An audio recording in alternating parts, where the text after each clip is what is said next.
ہر انسان فطرتاً نیکی کو پسند کرتا ہے۔ مؤدب گفتگو اسے اچھی لگتی ہے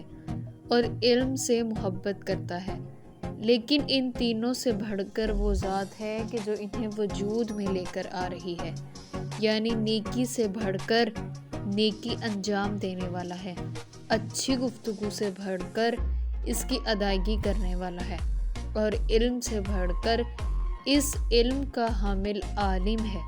اس لیے کہ نیکی نظر نہیں آتی اگر اسے انجام دینے والا نہیں ہوتا۔ اچھی گفتگو کا حسن دکھائی نہ دیتا اگر گفتگو کرنے والا اسے اپنی زبان سے مزین نہ کرتا، اور علم زینت نہ بنتا اگر عالم اسے آراستہ نہ کرتا۔ اسی لیے امام علی نقی علیہ السلام ارشاد فرماتے ہیں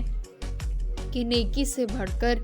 اس کو انجام دینے والا ہے، اور اچھی بات سے حسین اس کو بولنے والا ہے، اور علم سے بڑھ کر اس پر عمل کرنے والا ہے۔